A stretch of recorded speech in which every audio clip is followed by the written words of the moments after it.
Hi, everybody. Welcome back to Craft on Tap. We talk about growth marketing for RIAs. I am your host, Stephen Beach, and my co host, Faustin Weber, is one of our marketing strategists at Craft Impact. Today, we're going to tackle email marketing and all that that entails. We have a lot in the show for you. But before we get to that, just a couple comments, thoughts and prayers to any parents out there with kids in school or now out of school. I saw some LinkedIn posts about this the other day. Just how much of a struggle it is for working parents with kids on summer break. I don't know if you've felt that pain, Oh yeah, Faustin, hundred like I percent. I have feel this like week. all of May is just a complete crapshoot of whether or not the kids are going to be in school or not in school, or 11 o'clock dismissal, or field day that needs every parent It's a hot volunteer. mess. Yeah, it definitely is a hot mess. So, We had our kids go. They did a hurricane makeup day that they were required to do, oh but it yeah, wasn't a day. It was an hour and a half. I mean, we literally dropped them off at 9, and we had to pick them up at 10:30. and get them ready, do the whole So I mean, it's process in the just. morning, and then just pick them right up. I That's mean, how it what is works. that? An hour and a half. Can't do Yeah, anything for an hour and a half. But shout out to the school. We love our teachers. They do a phenomenal job. And I think when you take something away, it really shows you how much you appreciate it. yeah. So, That- yeah, you appreciate the teachers this week now more than ever. So, yes.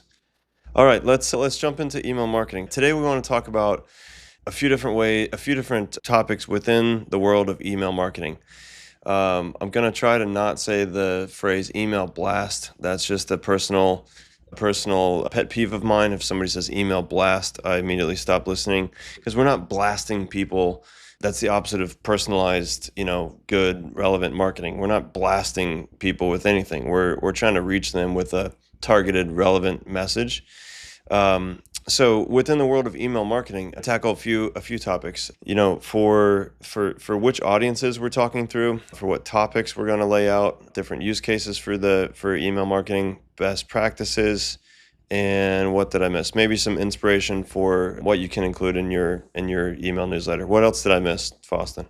Yeah, I think just like some common problems with segmentation that we end up seeing from our clients and some ways to think about that. And then, yeah, just I think you said it really well. Just like what do you send your clients, right? Versus prospects that you have in a number of different lists, or what do you send your prospects that are in your pipeline and that ghost you or drop off. So we're going to try to cover it all, as well as some like pretty important email tips that we've picked up along the way, just like email best practices that might be helpful as well.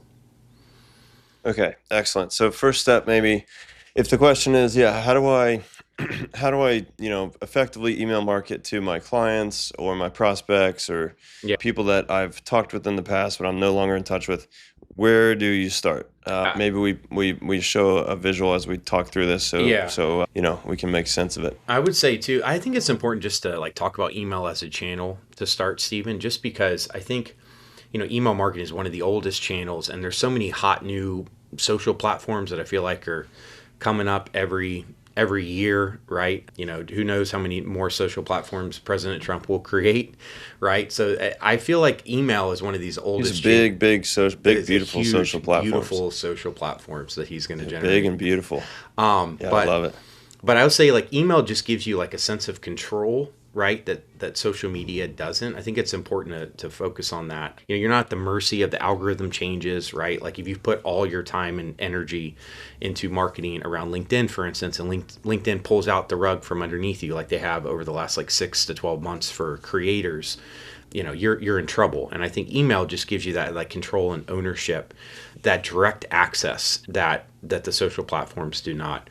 And I just think you get more of your focused time in an email newsletter or an email that you send out to your clients or prospects. There's just more of that level of commitment that they have to reading your content, to starring your content. There's a better mechanism for them being able to engage. So I think that's email still like one of the most valuable channels, whether it's B2B or B2C or just across all industries. And the financial services industry is no different than that. So some common challenges. I feel like starting with an unsegmented list, right? Like when clients come to us, they have a group of people that sometimes they haven't even distinguished between the clients and people that are not clients. And I think that's one of the common challenges that we're going to talk about how to solve. And then another just big challenge is just what do you send them to these different groups of people, right? Like your clients versus people that are just old prospects that may be qualified or not. You're not really sure, but they're on a list somewhere, versus people that come into your pipeline and ghost you. So let's just start by talking about some segmentation, like some ways that we think with our clients about how to segment. So let me go ahead and share here, see if we can get this pulled up. We got some nice visuals in our discussion today. Bringing in taking something the podcast to another level. Oh my gosh, that's right. This is, what are we on, episode 8? And, but and Rogan, we're now bringing in visuals. Rogan better watch out, all right? Well, I had a friend text me. He said, Rogan better sleep with one eye open. That's right. So, yeah, we're climbing. Right. We're climbing the ranks, Rogan. All right, so you just see, like, this is just a simple breakdown of some ways to think about how you might segment your group, right? And I would recommend just starting with your contact type, right? Like, do you have clients and prospects, segmented out, whether on different lists or if you have a field in Salesforce or whatever you're using that just distinguishes between clients and prospects. And then you can even build out, like, do I have my COIs labeled? Do I have my own team labeled so I can make sure that they get on the emails? And do I have vendors that are labeled? I think it's important just to think about, like, who are these people, just from a very basic level. And so I would start there if you're an advisory firm, making sure that you have that all figured out.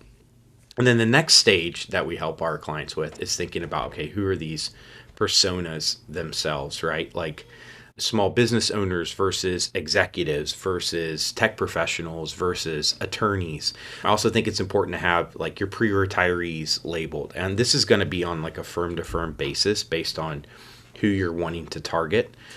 So that would be like the next stage in thinking about the segmentation. And then if you can this is actually like pretty tough. We do have birth dates for a lot of our clients, but I found this to be difficult. It's just like figuring out what their age is. And I think that matters if you really want to get more personalized with who's going to care about the Medicare enrollment versus not, versus early retirement, some things that you can take advantage of when you're 62, or Social Security, what their age is. I think it's important to start thinking about that as well.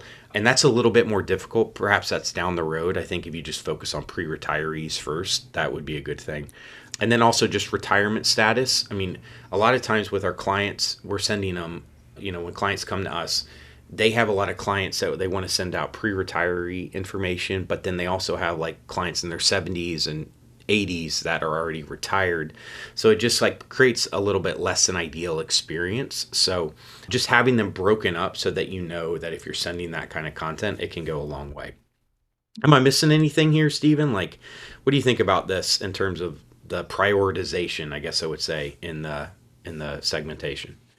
No, excellent. I think that's a good overview. Yeah, I think some of this stuff is the grunt work, the foundational work that you just sort of have to do if you want to generate the best results for email. So at the simplest level, even just assigning a tag client versus everyone else, would be helpful at the very, very basic level. But if you have the ability to do it yourself, or if you can engage a firm like us, then ideally we dive in a little bit further like this and kind of get into more of the tags and sub tags, if you will, by what we're looking at here.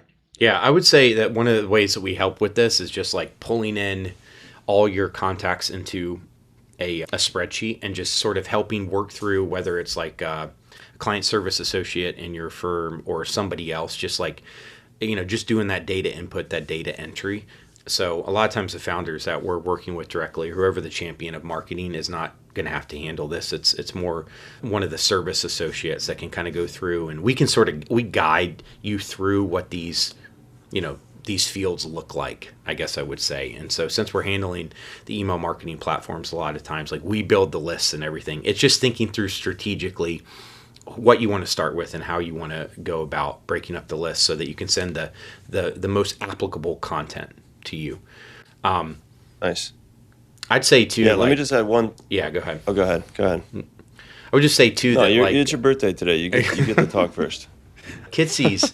I feel like Kitsy's does a really nice job of this, like just in thinking about, I mean, he's got all sorts of different mechanisms when you sign up for his email lists on how to self-segment, not only like when you're signing up on one of his forms, but also in emails afterwards, where, he really groups you into different lists as an advisor and gives you content that's specific to the challenges that you're facing. And that all starts with just the way that he set up his back end. So I just feel like he's a great model. Like, I'm sure many people that might be listening to this or seeing this get great emails from Kitsy's, and that's because he's grouped you into a category within his CRM so that he can send those nice personalized emails. And it starts with this process. That's all I was going to say. Right. Nice. And you see the drop downs on different forms. First of all, everyone say happy birthday to Faustin Weber. Congrats. You've made it to, what are you? 38, 31?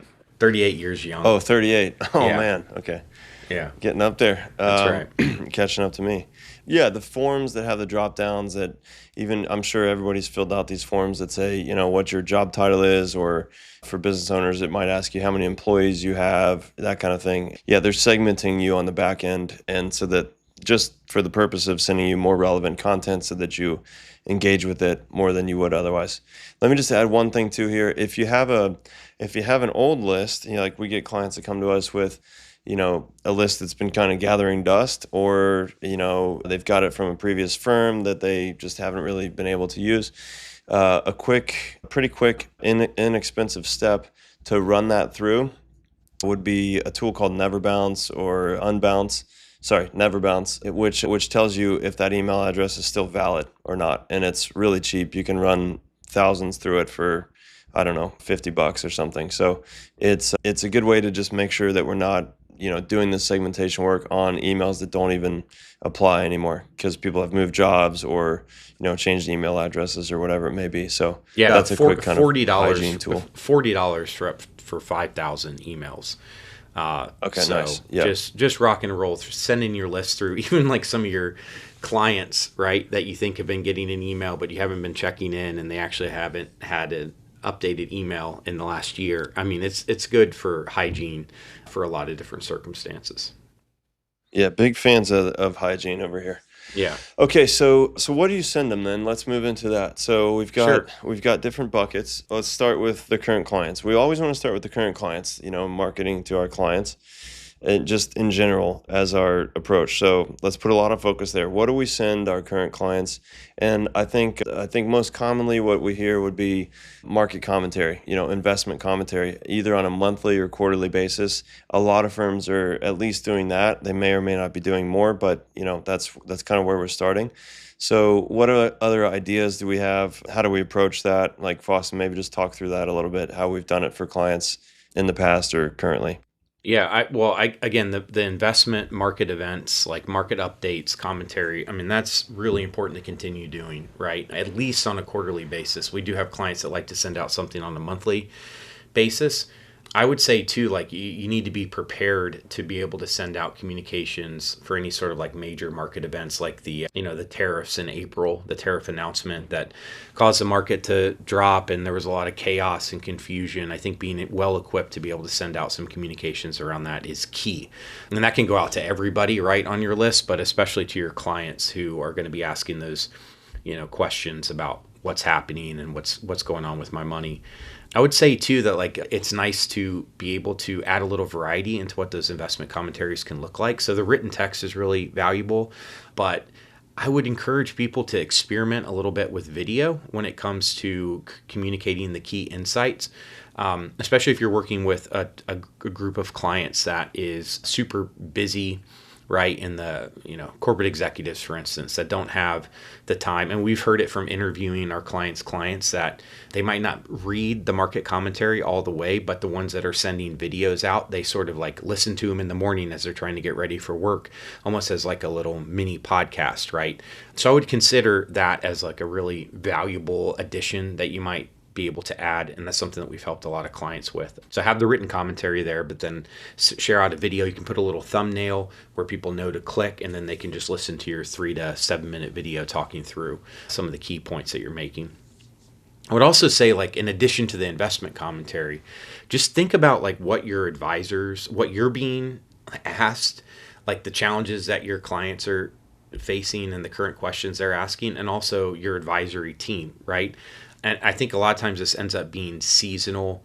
A lot of times we like to group the emails that are being sent out with the service calendar that the firm is doing, right? So preparing for tax returns or helping coordinate with CPAs in the spring. You could also share out some valuable tax information, tax planning's, done throughout the year.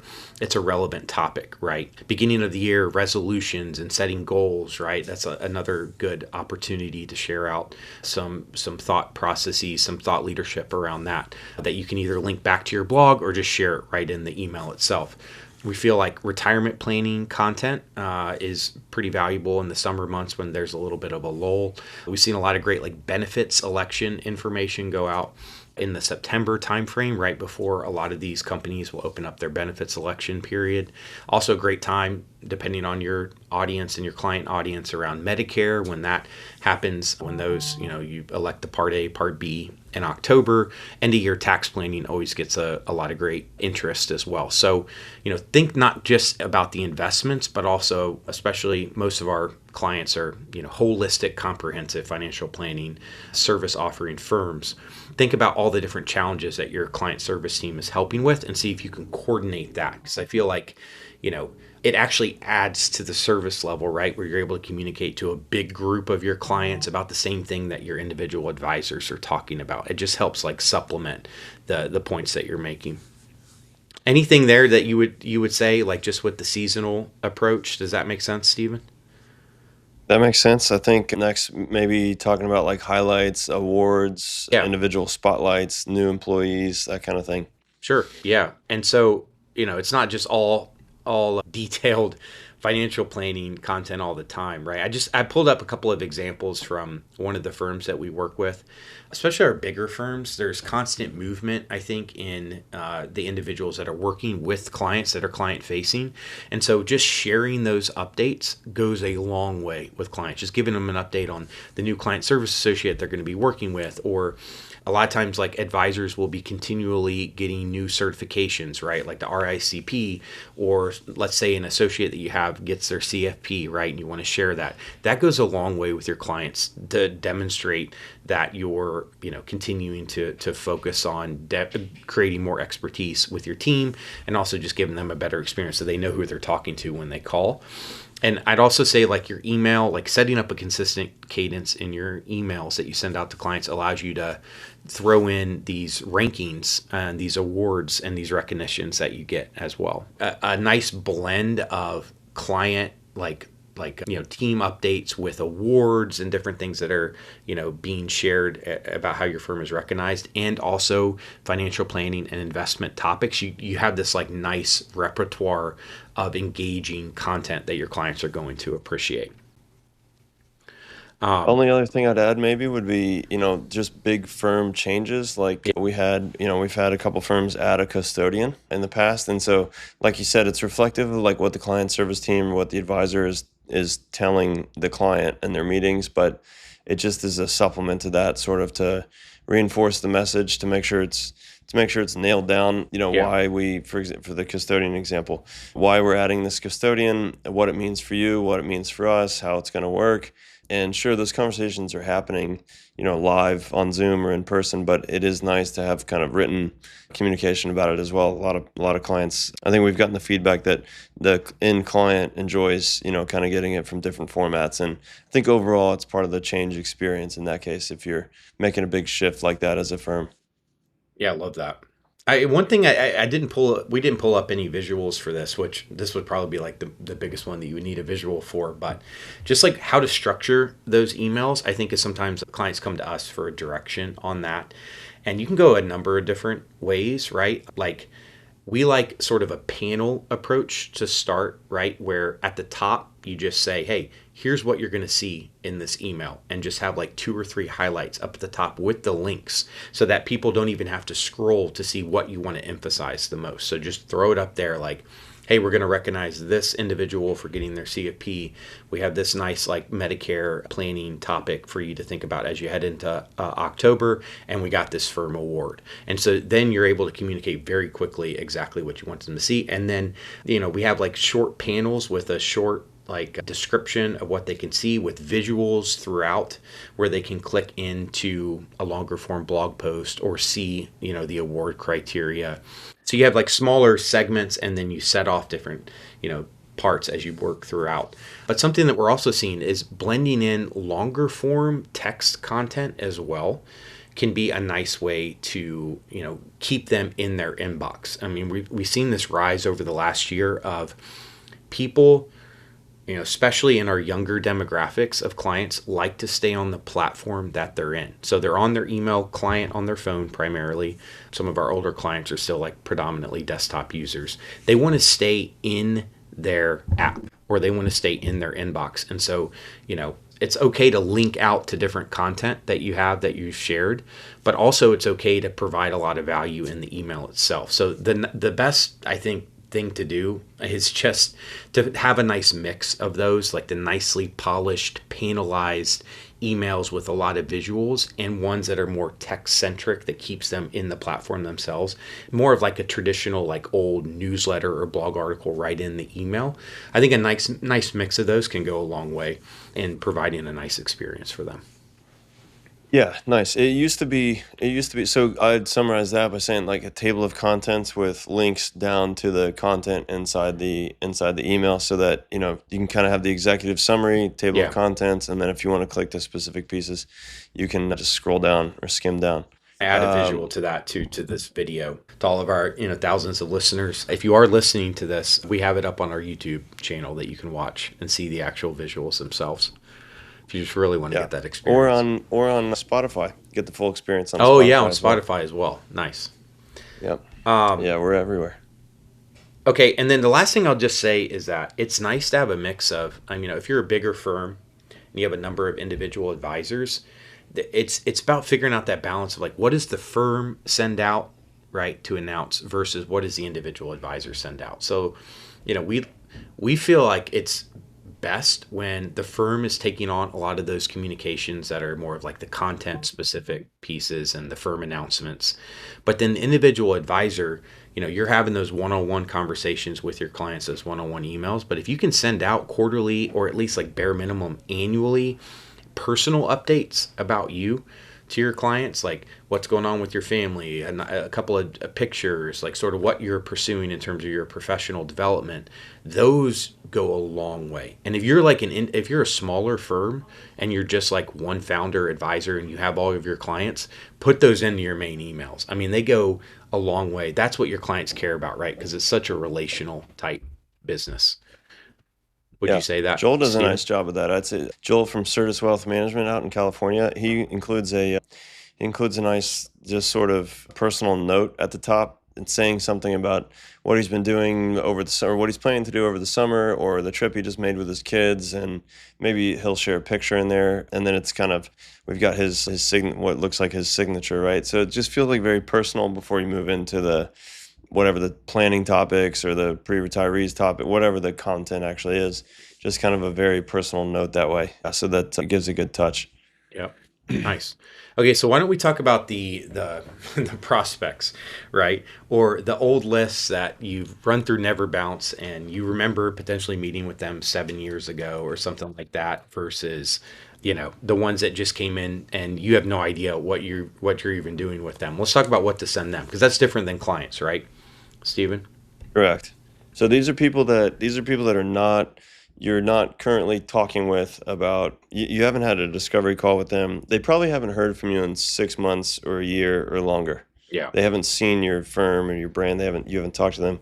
That's the list we're talking about now, Yeah. or the group we're talking about. Okay. Yeah. And I guess the first thing would just go back to that segmentation. Like the more you know about them, the more effective whatever you do is going to be, right? I think that's a really key point. So you probably don't know that much about them, but if you just have an understanding or an idea of what their persona is, like are they a business owner versus a busy tech professional, right? Are they pre-retired? or are they retired versus not? I mean, that can go a long way. So again, the more information you know, the better.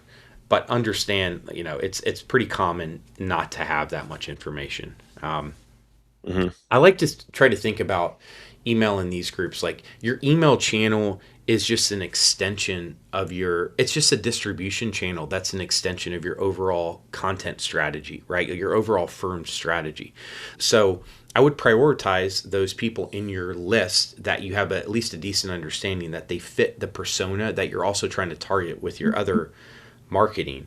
So you're creating, content focused. Let's just use corporate executives, for instance, right? And let's say that you're creating content around deferred compensation planning that would be relevant to an executive who's facing that type of decision in their firm in terms of their compensation package. You're going to be creating long form educational content that brings in stories that you're going to be either publishing on Substack or your blog, or publishing as a long form YouTube video, or creating social content with short clips for. Those are all things that we can help you with in part of our overall engagement. The email marketing is just an extension of that, right? It's just a distribution extension of that. So if you do know that those people on your list fit that profile or fit that persona, then you can do whatever you're doing for, that month or that week as you're going, and publishing on the other channels. Just bring that in to your email as well.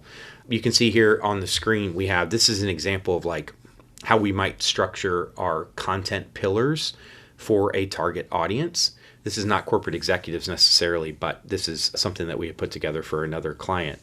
And all of our content is going to be around these 5 different pillars. And for those of you who are listening, we have a difference of like money and relationships versus the psychology of wealth versus like specific actionable strategies versus systemic critiques versus behind the advisor's desk. So we put this together for an advisor who was trying to improve her personal branding. And so she's going to be thinking of challenges for each of these items, and she's going to be writing content. She's going to be sharing content across her channels. She should also think about her email marketing in this way for those prospects, right?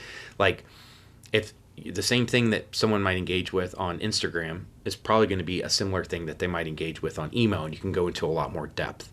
So we like to kind of kill all the birds with one stone, right? Obviously the platforms, the channels have different nuances in the way that they're treated, but for the most part, you can get a lot of leverage and repurpose the same content for your email. Does that make sense, Stephen? Perfect. Yeah. Okay. I would say How about on a monthly go ahead. basis is probably like a good way to think about this is like, how can you consolidate on a monthly or quarterly basis the content that you're publishing across other channels? You can send that out and see what the engagement looks like for your prospect groups as well. Right. So what's the goal here with this group? If it's a person or a group of people, Yeah. yeah, that haven't engaged with you in 6 months, a year, maybe several years. Yeah, again, first run them through Never Bounce or a similar tool for dirt cheap. Make sure that the email is actually valid still. Yeah. And then second, what are we trying to do? Are we trying to, most people would say, oh, I need more discovery calls. Like I want them to book a Yeah. call with me. So how do we get there? That's probably the best Yeah. way So I would to say this group ask that the has question. not necessarily been in your pipeline recently, I think the goal is just to stay top of mind for them. And I know that seems like almost a cop out, but based on our experience, like there's a catalyst in an individual's life that causes them to reach out again to an advisor, right? It's an IPO event for a particular tech professional in that private company. It's some sort of tax issue that they're having or they're struggling with at the end of the year and they don't know how to figure out. It's a worry about inequity, part of your compensation. It's a life event or a home sale or considering of a home sale that they're trying to get their ducks in a row. In the emails that you're trying to send out to show all the value that you could offer in the way that you're establishing yourself as a trustworthy, credible source, you're trying to stay top of mind for them for when those catalyst events happen in their lives. They know who to start considering as a potential advisor. Yeah. So I'd say that's the goal Yeah. with the email marketing, right? Like you want to, you're not going to generate a discovery call from every email that you send out, but you may be top of mind for them when the conversation of an advisor comes up in their household with their spouse, and they say, "Oh, well, I've seen that name, and that was pretty, like, they seem like they know what they're doing when that challenge comes up."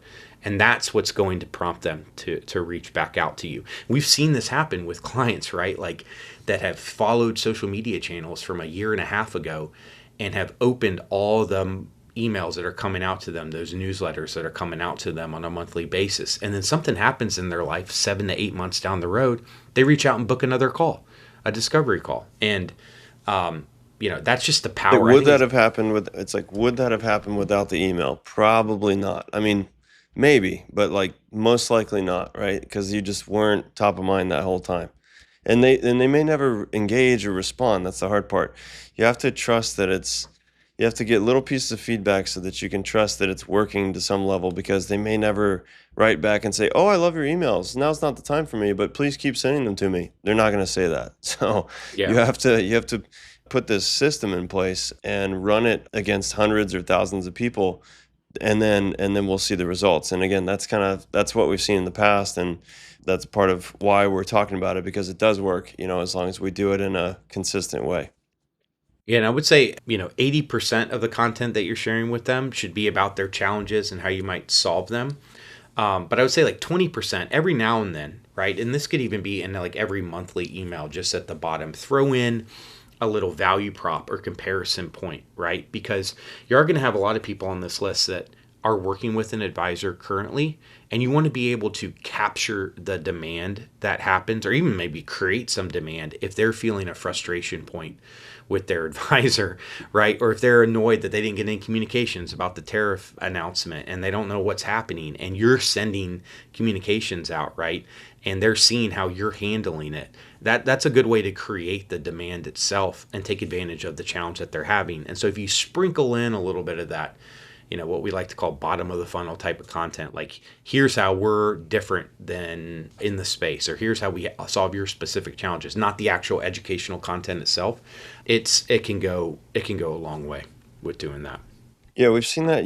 I think sprinkle is the right way to put it. A little salt bay. You don't want to put too much salt on it. It'll make the whole thing sour. But if you just do a little bit of salt, I think it creates the dish. So that could be something like, arming the person who's receiving your email with a good question that they should be asking their advisor, or questions they should be asking themselves.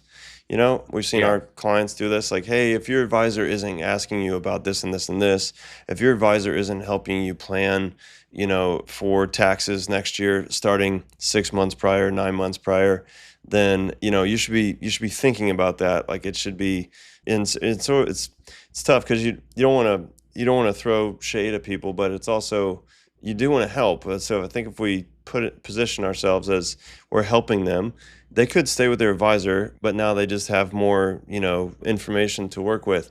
That's helpful. So I think that's a good point. You could create some demand that way by showing them how you're different, and that's a hard thing to do in this space. Like, demonstrating how you're different than the next advisor. We know it because we know the space. Like, we know wirehouse, broker dealers, RIAs. We know the full gamut. We know fiduciary versus not, etc. Most people don't know what that is. They don't know that. They don't know what it actually means for them. So I think a little bit of that could go a long way with, like, helping them, educate themselves effectively. Yeah, love that. All right, how about just a little rapid fire here of some tips before we start talking about your favorite topic, people in the pipeline? Rapid fire.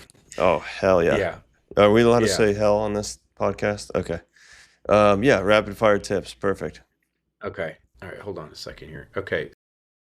So, info. Okay, so like what should you have like as your email address, right? And so a lot of times you've already established like an info at firm, like domain.com, or news at, or events at. And that's okay. Like, we'll continue to leverage that, right? That's been in the inbox of your clients for a while now. You've built up the reputation in their inbox. They're going to show as your primary source.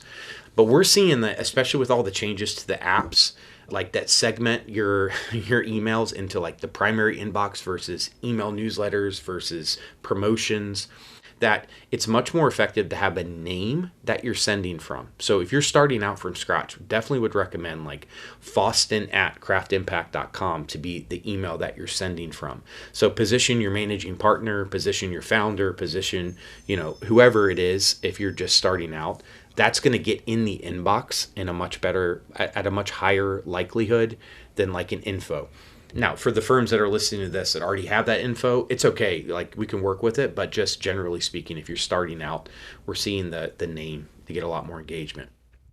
Subject line. So, lead with the key challenge in the subject line or the key topic that you're sharing about. We typically would not use newsletter. Sometimes clients are used to seeing newsletter, and so that it's kind of on a case by case basis. But for the most part, we don't like the word newsletter as part of the subject line. It just it feels, I don't know, dull or outdated to especially like the younger clientele in the space. Again, this is case by case because I'm thinking of a client right now who markets to a younger demographic that we include newsletter and we get 45-50% open rates, right?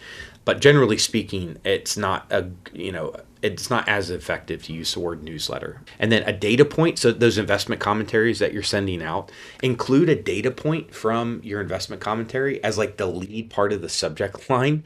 Those get a much higher open rate, like 15 to 20%, just to include a data point itself. So that's one that you can take and apply right away. If you're able to do this multiple times a month in sharing out emails with less content versus one email with all the content. And that's a little bit of a debatable one, but one with 4 pieces of content is probably not as effective as 2 with 2 pieces of content, right? And it's just because you're in their inbox more, you have a higher likelihood of your client base being able to see the email itself versus just one off that they might get buried and they don't see it. So more frequent is better. We talked about different approaches of sending out short text with the link versus longer form content. Consider video whenever possible, especially market updates. We talked about it a lot. Just put the thumbnail of the video itself with the big play button, right? Even your older demographics of clients, like they love to click and watch email or watch video. Consider if you're sending out a lot of content, make sure that you consider the size of your email, either in like everything is part of the size calculation. So like the URL, like if you put in a bunch of URLs or a bunch of links that have really long URLs and you're putting a bunch of images and text in there, if you get up over like 90 kilobytes, you actually are going to have platforms like Gmail just not even share your email in the primary inbox. So we learned that the hard way. We were creating this email and we were adding all this kinds of content last year for an advisory firm, and their email open rate tanked like 30 or 35%. And we were just like, oh my gosh, what happened? And it was because it was too large, right? Too bulky. It was too bulky of it. And the email clients are getting more and more, they're scrutinizing the emails a lot more. Test on mobile. Like, just make sure you test on mobile. Most of your email platforms will have a way to test. Like, don't think of desktop. Like, think mobile. Make sure that all of your content looks good on mobile before you send it out, because that is like, 50-60% of people that open it or more are going to be looking at it on mobile. And that's something like when you're creating the email, you don't think about that every time. And then just list hygiene. I mean, we've talked about how we love hygiene and big myself. hygiene guys. Yeah. Totally. But just going in and making sure that people that haven't engaged, like they haven't opened an email or clicked on anything in 6, 9, 12 months. Just, I know it's painful to take a prospect off your list, but just move them into a separate thing so you're not emailing them every single time, because over time the unengaged people actually hurt your email reputation. You're sending to more people that never open, and so you have a less likelihood of the people that are engaging of getting your email each time. So that was like a quick hitter of different tips before we talk about prospects. Did I miss anything, Stephen? That's good. Pay attention to, if you have an 80% open rate, you probably don't actually have an 80% open rate. Oh, yeah. I guess we've found that depending on the tool, the open rates can be inflated. So if you can, try to verify your numbers with another analytics tool. An easy example of that would be if you get an 80% open rate and you have a 50% click rate and you send it to 1,000 people, you should be getting 500 visits to your website, and then your website analytics should show 500 visits Yeah. or something close to that. It's never going to be exactly perfect. But when your website visits show is 50, then you've got a real problem because now your email is just inflating the numbers. So we've seen that with MailChimp in particular was a problem. So just I've seen it verify with that. like And I'm saying, ConvertKit too. I mean, not to interrupt you, but yeah, yeah, I think you make a really good point. Like, don't just assume that the open rates are real. I mean, there's been so many privacy changes that have happened. These different platforms have embraced those privacy changes differently. So some are like really conservative with what they report, right. and some of them are not conservative at all. And 60 to 70% open rate is outlandish, right? I'm like, I hate to say that, but it's not real. Well, here's how we Yeah. found it is right. I remember you digging into this like, Yeah. okay, we switched from Mailchimp to HubSpot, and the open rate went from like 65% to 35% or something. It's like, oh God, what did we just do? We completely messed up the whole thing. Yeah. But then we go back to Mailchimp, and it's like, oh well, 99% of those clicks were on the address in the footer, like the physical address, which is just not Yeah, it's just realistic. not Like real. no, Yeah. there's not that many people that are like clicking an address. That it's a bot, So I don't know what it was, a Russian bot. Let's blame it on the Russian bots. But anyways, it just wasn't. You got to just think about it common sense wise. Like people aren't doing that. So yeah, there can be a variance in reporting, and if you can, try to verify it with other tools or other analytics that you have. If not just anecdotally, like asking your clients and kind of getting some feedback for how many people actually open your emails. So that's one. Okay. So yeah, but I think those are good quick hitters. I almost the mobile one. I almost just wish mobile email newsletter. I wish email newsletter providers would just enable mobile by default for us when we're building the email in the tool, Yeah. because it's all desktop first. But the way you said, you got to think mobile first, because we're getting 50 to 60% use on mobile. So people are just walking around with their phones constantly. Yeah. They're driving and they're opening your email at a stoplight. It's nuts. But that's how we should be thinking first, is just making it a really good experience there. Yeah. Nice. Love that. Okay, so let's talk about near and dear to me, lead nurturing for people who are in the pipeline. So this is a kind of a third set of contacts that you have, people who are in the pipeline or they were in the pipeline recently, like in the last 6 months, let's say. And what can we do, email newsletter, email nurturing, with these folks that can help supplement the sales process? Like I would label this section like sales enablement via email. So let's talk about this a little bit. Like, what have we found that works well? What have we found that's a complete waste of time? And kind of how do we think about it? So third visual, we're killing it on the Oh my visuals. goodness, Just so many shout out, visuals props today. Sorry to about you. all of our audio listeners. Yeah. So if you're listening on Apple Podcast or what Spotify. else? Like Forecast, Spotify. No, Spotify. You got the visual. So, Yeah. anyways, if you're listening on Apple, check us out on Spotify. It's the show's lit. All right. So, Foss, talk through this. I think that's what the kids say. Uh, Talk through this. Talk through this timeline here. What are we looking okay. at? What are the red boxes? All right, cool. So the blue boxes, guys, so this is just a sample pipeline. This is also something this is like a whole nother episode just talking about what your pipeline looks like. But this is something that we help a lot of our clients with, is just thinking through all the different steps and then how to keep track of all the discovery calls coming in, where they're at in the process. So you can see that we have like a discovery call booked phase, right? And then you qualify the prospect. Then you send them the financial plan. This is for a firm that would, do an assessment or something before they signed.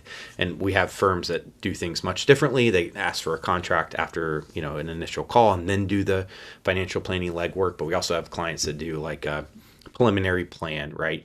So financial planning documents sent, then you get an assessment meeting where you show them a little bit more about exactly what you could do for them.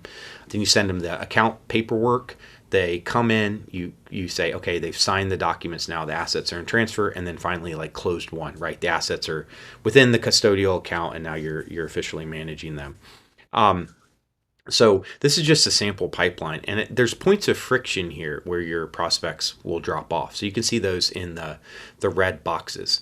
First of all, like just once you've qualified the prospect, getting their documents sent so that you can create the assessment meeting notes and get an assessment meeting on the calendar. I mean, that's a huge point, right? Where people will meet with you initially and then they'll just drop off. Like they'll lose interest, or maybe it wasn't as great of an experience as they could have hoped, or just things happen in their life and they just stop responding to you.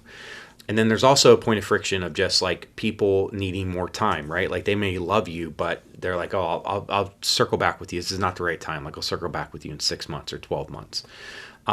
So those are times that we feel like is best with just to start with a cadence. And this is something you need to work on with your team of what is the one-to-one follow-up from whoever's meeting with these prospects or whoever the rep is. What's the one-to-one follow-up cadence look like? And so here's just a sample, like 3 days after, right, when they haven't taken an action, 7 days after, 15 days, 30 days. Those are best not enrolling them in any sort of like, automated emails, but just following up with them. And Stephen, I know this is something that you love video for, right? Like thinking about Loom. I think video is perfect for this. Yeah. If you've just met with them probably on Zoom or in person, then it would be a natural segue to say, "Hey, it's me again. Hi, remember me? I'm from 3 days ago. Great talking with you. When you get a chance, please fill this out, whatever it may be." And honestly, that can be a templated video and a templated email. We're just saying it shouldn't be auto drip, because you can create the template. Let's say it's 3 days after the discovery call, where you're waiting for them to send their documents through. 3 days might be early, but depends on the firm. You send the video that's generic, says, "Hi there, so glad we can meet. Really great learning about your pain points, and like happy we could kind of talk about what our firm could potentially help with. If you get a chance, here's the link to fill out or to upload your documents. Then we'll get into our full financial planning for you, and then after that we'll, meet again to review." And that is all templated, including the text below and above above and below the video. And then ideally you add a little note to it as well, like something that you learned in the meeting that is custom to them. Like, "Congrats on your daughter's recent graduation from college. That's so awesome." Just something like that, so they know it's a personalized piece. So that's an example. So I would say like template, but not auto drip in this case. So creating those templates ahead of time would be a huge time saver. Yeah, nice. And then, so just this is something agreed upon with your firm, right? You send the template ahead of like after 1 to 3 days, and then you follow up with them 7 days, 15 days later.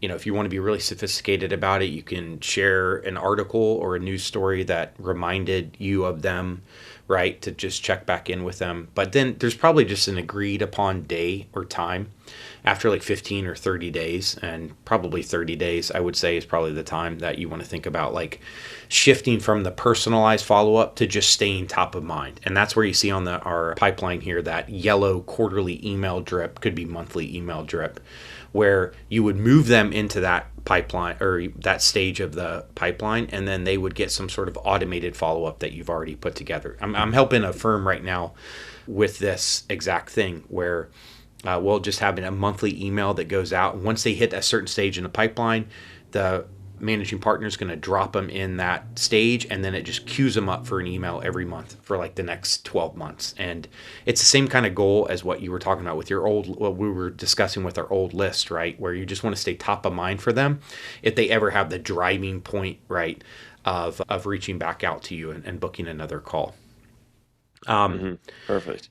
And then it's the same thing too with the one-to-one, like holding needs more time. That's going to be so custom to the individual, right? So let's say they need 6 months. Well, you just need to set a task or something for yourself so you can follow back up with them. Videos, just to your point, Stephen, another great way to do that, right? "Hey, remember me? I'm, so managing partner so-and-so. We talked about this. You had said to reach back out in 6 months. Love to get another call so we can, keep working on your plan or keep working through what it means for you to be a client." But all of this, unless you have like a system in place that you've established, it's very difficult to execute on these, right, Stephen? Yeah. Oh, and I would say that last piece, like, again, you're just trying to give yourself the best chance at being there when the catalyst happens for them. Whether maybe it's the spouse that says, "Hey, did you meet with that advisor again?" Once we met with them like a while ago, like I forget. That could be the catalyst, but as long as you're in the inbox with a personal video, you have a higher chance of engaging them when that time comes. So I think that's just something I'd add to that. One other thing I add to this pipeline, the example we're showing here, before the discovery call, ideally you send an email, and even more ideally you send a video that says how excited you are for the call, gives them some resources that they can dig into ahead of time, maybe even asks for their, top 1 to 2 concerns that they want to discuss on the call so that we can maximize our time together. Something like that. The firms that are really on top of this are putting together that kind of pre-discovery call email, and it goes out once a calendar invite has been scheduled, and that can be really helpful. So you can kind of cut through the standard talk track of here's what we do and how we do it, and here's all of our services. Like they've already educated themselves on that if they've engaged with your pre-discovery call email, which I think is really important for them to. You're giving them the option to do the research themselves, to kind of educate themselves on your services and get a feel for your voice and your resources on your website and things like that before you even spend time together. So it's a really efficient way to do it, to kind of warm them up and then really enable them, so that they can come more prepared for the call as well. So I would add that. One other thing I would add, just as a tip, when you're following up with people that are, quiet or slow to respond, and you don't want to feel pushy, you don't want to feel salesy, there's 2 things that I would say have worked really well. One is an email that's a simple 1-line email that says, hey, I'm not sure if you got my last email. Can you just let me know? Like that email has the highest open rate and reply rate of any email we've ever designed for a client because you're really just double checking it didn't go to spam, but it's so short and it's just like, I just want to know that, you got this basically. Can you confirm? People will reply to that if you put that email together. And then the other thing I'd say as a tip would be, yeah, if people are kind of quiet or ghosting you, or you feel like you're being ghosted, send them, well, first in the discovery call, ask them when they want you to follow up with them. Hey, I don't want to be a huge bother, but I'd love the conversation today and we'd love to help you. When, I'll put the ball in your court. When should I follow up with you, or will you reach out to me? Ask them. Then you have an agreement in place of, what the follow-up is going to look like. And if you forget to ask them that, or if they, if that doesn't come up, ask them in an email, or say something like, hi there, great to meet you. Looking forward to the next steps. Here's our link. You can upload your documents. We'll get into financial planning. I don't want to be a bother. So if I don't hear from you, I'll reach back out to you in another week or another 2 weeks. Does that sound fair? Something like that, so that they know you're not just going to just bombard them with emails, and you're not just chasing them and being a salesy, used car salesman out there. So I think something like that is a way that you can provide a follow-up touch. It's very personal, and with a lot of brands or a lot of firms, I think that falls in line with how they like to work. They don't, we're not jumping down people's throats to try to get the next meeting because we're on, commission basis. It's not that for RIAs, right? So it's a way to stay engaged with them without being too pushy. I think some kind of wording and timing like that. Yeah. All right, I think that about wraps it up. I know we went through a lot. To kind of summarize this, when you're thinking about email marketing, I think there's kind of 2 primary objectives. One would be staying top of mind with clients, where you can demonstrate your authority and your expertise, and one would be, secondly, would be, staying top of mind with prospects or people who've been in your pipeline more recently, so that when they have a catalyst in their life, they'll re-engage with you in another follow-up call. So first step, clean your list. Second step, segment into clients, old lists or old people who haven't heard from you in a while. And third group would be prospects. And then from there, try to pin down, personas, interests, topics that they'd be more interested in. You want to optimize for open and reply and click-through rates. And then try to document as much of this as you can in a written plan so that you can execute on it consistently. I think that would be kind of the overall summary here. What else did we miss? Anything that I missed there? That was truly a big, beautiful summary, Stephen. So that was excellent. That was a big, beautiful one. Thank you. Great. Wow. Yeah, I'm humbled. Yeah. Okay, great. All right, guys. Well, thanks for listening. If you have any more questions about email marketing, please send us an email, send us a note on the website, and we'll address it in another episode. Or just actually, probably what we'll do is send you a personal video back with with our thoughts and our opinions as it relates specifically to your firm. So please feel free to ask us any questions along those lines. All right. Thank you. Thanks all.